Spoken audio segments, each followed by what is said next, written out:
কিয়ামতের মানুষ কিয়ামতের মাঠের অবস্থা দেখে আদম আলাইহিস সালামের কাছে গিয়ে বলবে, বাবা আদম, আপনার কারণে আমরা দুনিয়ায় গিয়েছি, আপনি আমাদের বাবা, আপনি বলেন না আজকের দিন আর সহ্য হয় না, শরীর থেকে ঘাম জরে জরে হাঁটু পানি হয়ে গিয়েছে, গলা পানি হয়ে গিয়েছে, সাঁতার কাটতেছি, আর সহ্য হয় না, বলেন তো কি করা যায়?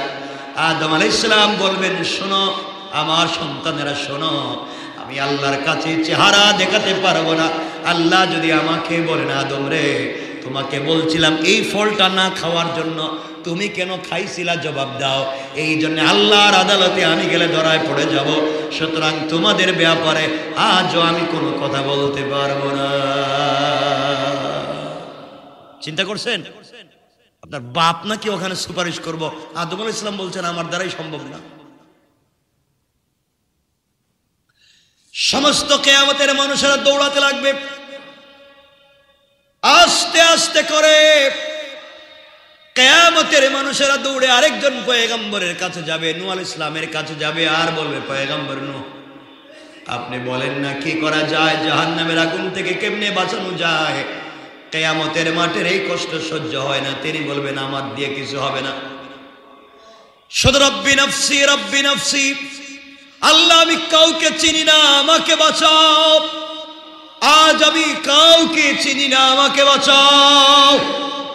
কিয়ামতের মাঠের মানুষেরা দেখবে পয়গম্বর পর্যন্ত কথা বলতে চায় না, একজন একজন করে ইব্রাহিমের কাছে যাবেন, ইব্রাহিম বলবেন আমাকে দিয়ে হবে না, মুসার কাছে যাবেন, আমাকে দিয়ে হবে না, ইউসুফের কাছে যাবেন, আমাকে দিয়ে হবে না, ইয়াকুবের কাছে যাবেন, আমাকে দিয়ে হবে না।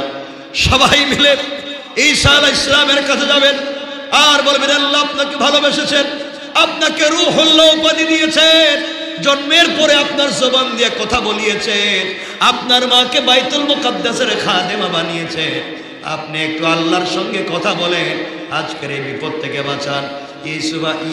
ঈসা আলাইহিস সালাম বলবেন, বেয়াদবি মাফ করবা, কিয়ামতের মানুষ আমাকে দিয়ে হবে না, আমার ইন্তেকালের পরে আমার জাতিরা আমাকে দুনিয়ার জমিনে বেঁচে থাকতেও আল্লাহর পুত্র বানাইছে, আমার মাকে আল্লাহর স্ত্রী বানাইছে, আমার ইন্তেকালের পরে তারা আমাকে গালি দিয়েছে, নবীদেরকে গালি দিয়েছে, সুতরাং এই মুহূর্তে আমি আল্লাহর সামনে এই চেহারা নিয়ে যেতে পারবো না।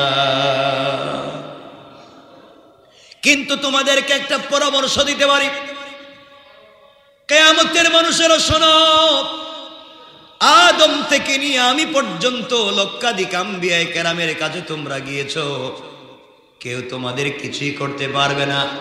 আমরা সবাই মিলে আজকে যদি চিৎকার করে কান্না করি, কাজ হবে না রে। একমাত্র কেবলমাত্র আল্লাহর রাগকে যদি কমাতে হয়, আল্লাহকে যদি সন্তুষ্ট করাতে হয়, আজকের দিনে যদি আল্লাহর রাগ কমে গিয়ে কিয়ামতের মাঠে বিচার কার্য শুরু করতে হয়, কারোকে দিয়ে হবে না, একমাত্র তার বন্ধু হাবিব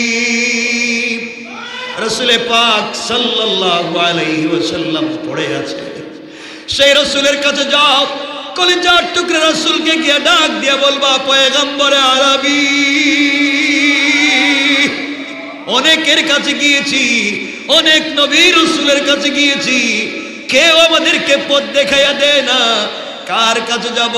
কত মানুষের কাছে গেলাম, সবাই তো রব্বি নফসি, সবাই তো নিজেকে বাঁচাও, এখন আপনার কাছে এসেছি, বলেন না আপনি আমাদের জন্য কিছু করেন।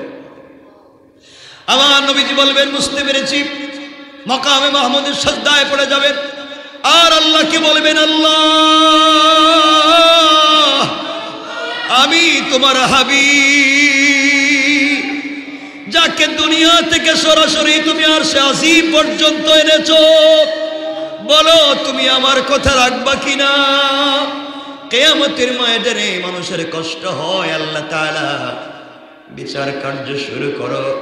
আল্লাহ বলবেন, ও পয়গম্বরে আরবি, আপনার কথা শুনে আমি বিচার শুরু করতে চাই, কিন্তু আমি যদি বিচার শুরু করি, একটা মানুষও জান্নাতে যাবে না, একটা মানুষও জান্নাতে যাবে না, সবগুলা জাহান্নামে চলে যাবে। এই জন্য আমি আল্লাহ বিচার কার্য শুরু করতে চাই না।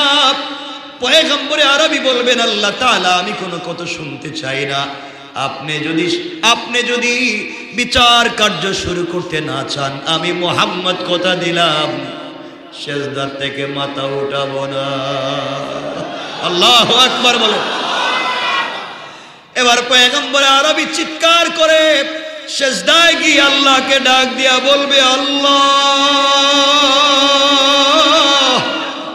এই দুনিয়ার জমিনে কষ্ট করেছি, জীবনে বাবা বলে ডাকবার সুযোগ পাই নাই, মাকেও বেশি দিন পাই নাই।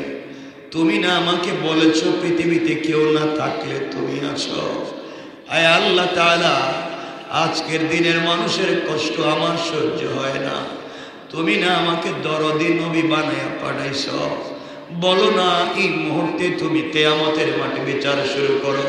আল্লাহ বলবেন, বন্ধুরে কথা দিলাম বিচার শুরু করব, এখন তুমি মাথা উঠাও। আল্লাহ রাসূল মাথা উঠাবেন।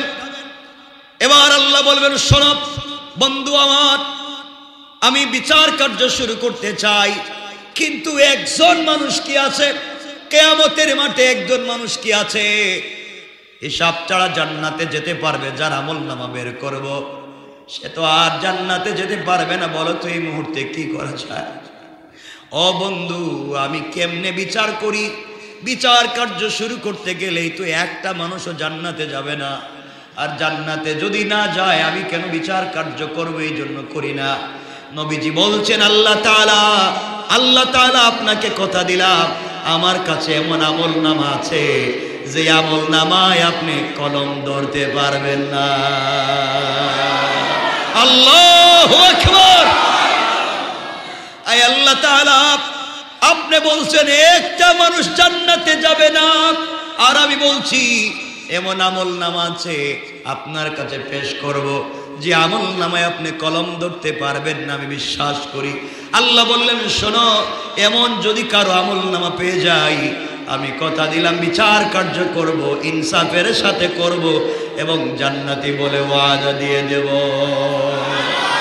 বসে যাবেন বিচার কার্য শুরু করার জন্য। আল্লাহ রাসূলের কাছে বলবেন, দেন একজন মানুষের আমলনামা দেন। আল্লাহ রাসূল আমলনামা খুঁজতে থাকবেন, খুঁজে খুঁজে একজনের আমলনামা দিবেন ছেঁড়া কাগজ। এই যে দিলাম আল্লাহ, এগুলা দেখেন। আল্লাহ তাআলা এক এক করে পৃষ্ঠা উল্টাবেন, শুরু থেকে শেষ পর্যন্ত উল্টাবেন। কোন জায়গায় কলম ধরবার জায়গা নাই, গুনার কোনো জিনিস নাই। আল্লাহ বলবেন, পয়গম্বর আরবি কার আমলনামা দিয়েছো? এটা কার? এই আমলনামা কার? নবীজি বলবেন, আল্লাহ, এটা কোনো পয়গম্বরের না, এটা কোনো নবী রাসূলের না, এটা হলো আমার কলিজার টুকরা পাগল আবু বকরের আমলনামা। আমার আবু বকরের আমলনামা তোমাকে দিয়েছি। আয় আল্লাহ, এটা আমার আবু বকর, আমার আবু বকরের আমলনামা দিয়েছি। বলো, তুমি যদি আমার উম্মতের আবু বকরের আমলনামার মধ্যে কিছু না পাও, আমার বিশ্বাস আমার উম্মতদের ভিতরে এমন হাজার কোটি কোটি কোটি কোটি আমলনামা কিয়ামতের আগ পর্যন্ত যারা ছিল পেয়ে যাইবা। আল্লাহ বলছেন, বন্ধুরে হিসাব করব, বিচার করব, কিন্তু যদি আমি কম বেশ পাই জাহান্নামে দিব। আল্লাহর রাসূল বলছেন, আমার আপত্তি নাই, দিতে পারেন, আমার আপত্তি নাই। আল্লাহ বললেন, বিচার শুরু করব। এই নেন আপনি চেয়ার, জান্নাত থেকে চেয়ার এনেছি, আপনি চেয়ারে বসেন। এই যে আপনার পোশাক পরেন। আমার নবীজি বলবেন, আল্লাহ, যারা দুনিয়ার জমিনে আমাকে ভালোবেসেছে আজকে তাদের বিচার হবে, আমি চেয়ারে বসে থাকবো। আমার কোন উম্মতকে আপনার ফেরেশতারা যদি না চিনা জাহান্নামে নিয়ে যায়, আমার কোন উম্মতকে যদি জাহান্নামে নিয়ে যায়, আমি এখানে বসে থাকবো। আল্লাহ কি জবাব দেব? এই বলে আমার নবীজি একবার দৌড় দিবেন হাউজে কাউসারের পানির কাছে, আর গিয়ে বলবেন, আবু বকর, ও ওমর, আমার যে উম্মত আসবে তাদেরকে পানি পান করাও। আমার নবীজি দৌড় দিবেন মিজানের কাছে।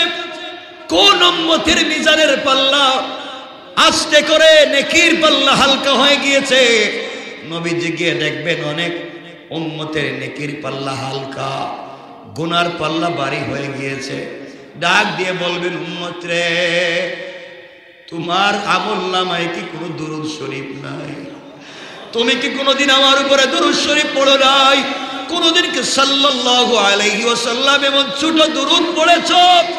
উম্মত বলবে, পয়গম্বর পড়েছি, মনে নাই। আমার নবীজি তার নাম ঠিকানা নিয়া আল্লাহর কাছে বলবেন, আল্লাহ তাআলা বলেন তো কিয়ামতের মাঠের কোন জায়গায় আমার উম্মতের আমলনামা রাখছে? কোন জায়গায় আমার উম্মতের আমার উপরে যারা দুরূদ প্রেরণ করেছে দুরূদগুলোকে কোথায় রেখে দিয়েছেন? আল্লাহ দেখায় দিবেন, এদিকে তোমার উম্মতের দুরূদগুলোকে জমা করে রেখে দিয়েছি। নবীজি নাম ঠিকানা নিয়ে যাবেন, এই নাম ঠিকানা যতটুকু দুরূদ পাওয়া যায় কান্দে করে নিয়ে এসে আমলনামায় এসে মিজানের পাল্লা এনে বলবেন, আল্লাহ পেয়ে গেছি, আমার উম্মতকে আর জাহান্নামে দিতে পারবা না। তোমাকে আমাকে বাঁচাবার জন্য যেই রাসূল এত কষ্ট করবেন, যেই রাসূল এত চিন্তা করবেন, কেমনে তুমি আমি সেই রাসূলকে বলে যাই? কিয়ামতের দিন আল্লাহ বলছেন, পয়গম্বরে আরবি আপনাকেও সাক্ষী বানাবো। ওই দিন নবীজি যদি দাঁড়াইয়া বলেন, তোমাকে আমাকে চিনেন না, এর চাইতে অপমানের আর কিছু হতে পারে না। নবীজি যদি বলেন, এদেরকে আমি চিনি না, জাহান্নাম থেকে কেউ বাঁচাতে পারবে না। এই জন্য আজকের আলোচনার মূল বিষয় হবে, আর যাই করি নবীজি আমাদেরকে চিনেন এমন আমল করে কবরে যেতে চাই, কোন ইনশাআল্লাহ। কিচ্ছু চাই না, শুধুমাত্র অল্প অল্প করে দুরূদ শরীফ দুরূদ পড়ে যাইয়েন, দুরূদগুলাকে সাথে রাখেন, মরলে বাঁচবেন বাঁচবেন। এই যে আমাদের রাসূল দুরূদটা পড়ে যান, দেখবেন তো কিয়ামতের দিন কি উপকার হয়। এই জন্য সুযোগ পাইলে পড়বেন তো ইনশাআল্লাহ, সুযোগ পাইলে দুরূদ পড়বেন, আল্লাহ তাআলা আমাদেরকে কবুল করবেন, বলেন আমিন। দুরূদের অনেক অনেক অনেক দাম, দুরূদের অনেক দাম।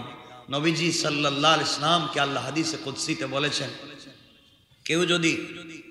কেউ যদি রাসূলের উপরে একবার, কয়বার? মাত্র একবার দুরূদ শরীফ পড়ে, একবার সাল্লাল্লাহু আলাইহি ওয়াসাল্লাম, এই একটা কথা বলছে, আল্লাহ বলছেন আমি তার উপরে 10 বার রহমত দেই। এখন একটা লোক যদি প্রতিদিন 10 বার পড়ে, 100 বার, প্রতিদিন 100টা রহমত পাচ্ছেন। সুবহানাল্লাহ বললেন না? আপনি কি চান? এই জন্য আমার মুসলমান বন্ধুগণ মনে রাখবেন, এই দুনিয়ার জমিনে যদি সহজে জান্নাতে যেতে হয়, কাজ করেন যাই করেন নবীজির উপরে দুরূদ পড়বেন। আল্লাহ তাআলা দুনিয়ার জমিনে আমাদেরকে প্রেরণ করে দিয়েছেন, আমরা যে আমল করেই জান্নাতে যেতে পারবো এর কোনো গ্যারান্টি নাই, আমাদের ভুলের কোনো শেষ নাই। নবীজিকে আল্লাহ জানাইয়া দিয়েছেন, বন্ধুরে এই দুনিয়ার জমিনে যাদের আমলনামার ভিতরে দুরূদ শরীফের সংখ্যা বেশি পাবো, আপনার ভালোবাসার সংখ্যা বেশি পাবো, কারণ যারা তোমাকে ভালোবাসে তারা আমাকে ভালোবাসে। আপনার ভালোবাসা, আপনার উপরে দুরূদ যারা বেশি করে পড়বে, আপনাকে যারা ভালোবাসবে, কিয়ামতের দিনে আমি তাদের আমলনামা না দেখে জান্নাতের ফয়সালা করে দিতে চাই। এই জন্য মুসলমানেরা মনে রাখবেন, দুনিয়ার জমিনে কিয়ামতের দিনে কেউ আমাদের সাথে থাকবে না। দুনিয়ার জমিন থেকে বিদায় নিয়ে কিয়ামতের ময়দানে কাউকে পাওয়া যাবে না। ওই দিন সবাই যখন রব্বি নফসি বলে কাঁদবে, ওই দিন আমার নবীজি সিজদায় পড়ে শুধু বলবেন, রব্বি উম্মতি উম্মতি। আমার নবীজি কিয়ামতের মাঠে জিবরিল আমিনকে আল্লাহ পাঠাবেন, যাও জিবরাইল, কিয়ামতের মাঠ কায়েম হয়ে গিয়েছে, আমার রাসূলকে তুমি রওজা মুবারক থেকে উঠে নিয়ে আসো। জিবরাইল আসবে, আল্লাহর রাসূলকে ডাক দিবেন, এসে দেখবে নবীজি রওজায় শুয়ে শুয়ে উম্মতি উম্মতি বলে কাঁদতেছে। জিবরাইল ডাক দিবেন, পাগলের মতো নবীজি উঠবেন আর বলবেন, জিবরাইল মনে দেরি করে ফেলছো, তুমি আগে বলো আমি কিছু জানতে চাই না, আমার উম্মতের কি অবস্থা, আগে বলো কিয়ামতের মাঠে আমার উম্মতের কি অবস্থা। ও জিবরাইল, আমি ফাতেমার খবর জানতে চাই না, আলী হাসান হুসাইনের খবর জানতে চাই না, আগে বলো দুনিয়ার জমিনে যারা আমার উম্মত ছিল গুনাহগার উম্মতের কি অবস্থা? জিবরাইল বলবেন আল্লাহ তাআলা পয়গম্বর আরবি একমাত্র প্রথমে আল্লাহ আপনাকে উঠাইছেন, এখনো কাউকে উঠান নাই, আপনি টেনশন করবেন না, একজনকেও এখন পর্যন্ত জাহান্নামে দেওয়া হয় নাই। নবীজি বলবেন বিশ্বাস করি না, তোমরা আমার জাহান্নামের কাছে নিয়ে যাও, আল্লাহু আকবার, আমি দেখবো আমার একটা উম্মতকে কি তোমরা জাহান্নামে দিয়েছো, আমি দেখতে চাই। যেই নবী তোমার আমার জন্য কিয়ামতের ময়দানে এমন পাগল হয়ে যাবে, এই নবীর জন্য দুনিয়ায় আমাদের দুরূদ পড়ার দরকার আছে না না? শুধু এতটুকু, সে নবীর জন্য কিছু করেন, নিজের জন্য কিছু করেন, দুনিয়ায় উপকার হবে, আখিরাতে উপকার হবে। খুব বেশি লম্বা চওড়া বলতে চাই না, এজন্য আল্লাহর ওয়াস্তে আপনাদের কাছে যে কথা আমি বলতে চাইতেছি, জীবনকে পরিবর্তন করতে হলে আমাদেরকে মোটামুটি কম বেশ 40টা কাজের ভিতরে চলে আসতে হবে। জীবনকে যদি পরিবর্তন করতে হয়, জীবনকে যদি রাঙাতে হয়, জীবনকে যদি জান্নাতি বানাতে হয়, জীবনকে যদি হাউজে কাউসারের জন্য তৈরি করতে হয়, জীবনকে যদি রাসূল পাকের সঙ্গে জান্নাতে যেতে হয়, এমনভাবে যদি নিজেকে তৈরি করতে হয়, কমপক্ষে 40টা কাজের সঙ্গে আপনাকে আমাকে জড়িয়ে নিতে হবে। এই 40টা কাজের সঙ্গে যদি আপনাকে আমাকে জড়িয়ে নিতে পারি, এটা বিশ্বাস রাখবেন যে আর সবাই ভুলে গেলেও নিশ্চয় রাসূল আমাকে কিয়ামতের দিন ভুলবেন না। সুবহানাল্লাহ বললেন না? এই 40টা কাজগুলোকে আমি সংক্ষেপ করে করে আপনাদের কাছে বলে দিতে চাই। জীবন পরিবর্তনের জন্য আপনাদেরকে 40টা বলতে গেলে তো অনেক সময় লাগবে, আমি 20টা বলি। কয়টা? এই 20টা কাজ 40 দিন করবেন, পারবেননি? ইনশাল্লাহ তো আমিও জানি এটা পারবেননি, বলেন না ইনশাল্লাহ? সবাই বলেন, বলেন হাত উঠে বলেন, ইয়া আল্লাহ আমাদেরকে কবুল করো, জোরে বলেন আমিন।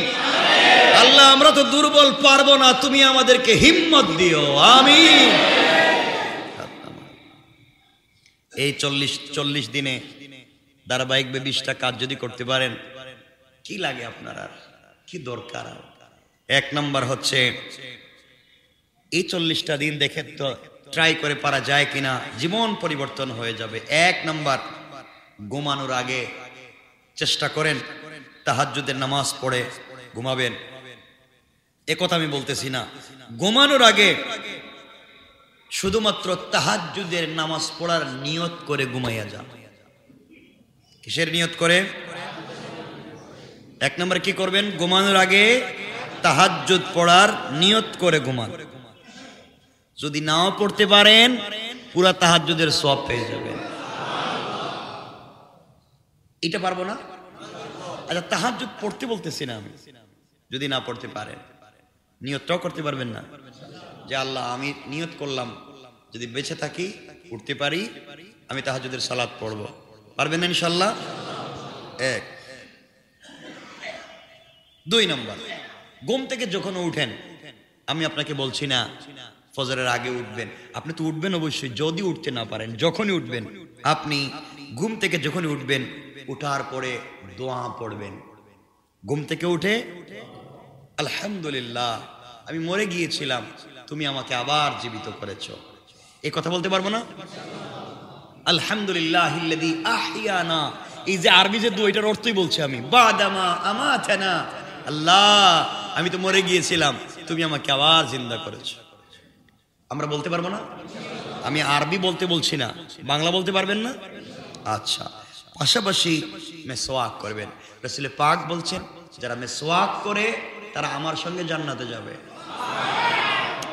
তাহলে তাহাজ্জুদের নামাজ পড়ার নিয়ত করে ঘুমিয়ে যাওয়া, ঘুম থেকে উঠে দোয়া পড়া, মেসওয়াক করা, এটা বড় কোনো কাম? বাড়ি কোনো কাজ? আচ্ছা। 3 নম্বরে, ওযু করার পরে কালিমায়ে শাহাদাত পাঠ করা। আমরা পড়ি না অনেকে? খুব কঠিন কাজ, আপনি শুধু ধারাবাহিক দেখবেন এই 20টা কাজ আমার ভিতরে আসেনি, এভাবে 40 দিন চালাইয়া আমার সাথে কথা বলবেন। 3 নম্বরে ওযু করার পরে কালিমা শাহাদাত পাঠ করা। 4 নম্বরে সুযোগ থাকলে রাতে তাহাজ্জুদের নামাজ পড়ে ঘুমানো। আমি বলছি না রাতে 3টার সময় উঠে পড়বেন, আমি বলছি জুহর এশার পরেও পড়তে পারেন। ট্রাই শুরু করেন, আপনি এশার পরে 4 রাকাত এক্সট্রা পড়ে ফেলেন তাহাজ্জুদের নিয়ত করে, পারবেন ইনশাআল্লাহ? আচ্ছা। 5 নম্বরে কখনো কখনো যদি আমাদের উপরে গোসল ফরজ হয়ে যায় তাহলে ফজরের আগে আগে নিজেকে পরিষ্কার করে ফেলা। মনে রাখবে তো? মনে থাকবে তো ইনশাআল্লাহ? মনে থাকবে ইনশাআল্লাহ। 6 নাম্বার, চেষ্টা করব 5 ওয়াক্তর আজান শোনা। আমি বলছি শুধু আজান শোনা, আজান শোনা, এবং চেষ্টা করবেন আজানের উত্তর দেওয়া। প্রতিদিন কয়বার? 5 বার আজান দে মুয়াজ্জিন, ডাকতেছে কে? তে আল্লাহর ডাকটা আপনি 5 বার শুনবেন প্রতিদিন, 5 বার উত্তর দিলেন। কি চিন্তা করছেন? ডাকতেছেন আল্লাহ, জবাব দিচ্ছেন আপনি। সুবহানাল্লাহ বললেন না? পারবো না এটা আমরা ইনশাআল্লাহ। এরপরে 7 নাম্বার, ফজরের সুন্নতকে গুরুত্ব দিয়ে আদায় করা। ফজরের সুন্নতকে গুরুত্ব দিয়ে আদায় করা। 8 নম্বরে কেউ যদি বিনা হিসেবে জান্নাতে যেতে চায়, কিয়ামতের দিনে আল্লাহকে সন্তুষ্ট আল্লাহ আছেন বুঝাতে চায়, সে যেন সূর্য উদয়ের পূর্বে কোরআন তেলাওয়াত করে। সূর্য উদয়ের আগে, ফজরের আগে পড়ে, ফজরের নামাজের পরে তো সূর্য উদয় হয়, আপনি নামাজের পরে নামাজের আগে বসে রয়েছেন মসজিদে, পড়েন না কোরআন শরীফ। আল্লাহ রাসূল বলছেন সূর্য উদয়ের আগে কোরআন তিলাওয়াত করা। এবং 9 নম্বর, সূর্য উদয়ের পরে ইশরাকের নামাজ পড়া। এটা অনেকেই পড়ে থাকেন, পারবেন না ইনশাআল্লাহ? নবীজি বলেছেন কেউ যদি কিয়ামতের দিনে আমাকে পেতে চায়, সে আমাকে খোঁজা লাগবে না, আমি তাকে খুঁজে বের করব। সে যদি প্রতিদিন 12 রাকাত সুন্নত নামাজ আদায় করে। কয় রাকাত? 12 রাকাত সুন্নত যদি আপনি পড়তে পারেন, আল্লাহ রাসূল বলছেন আমি এর খুঁজে বের করব।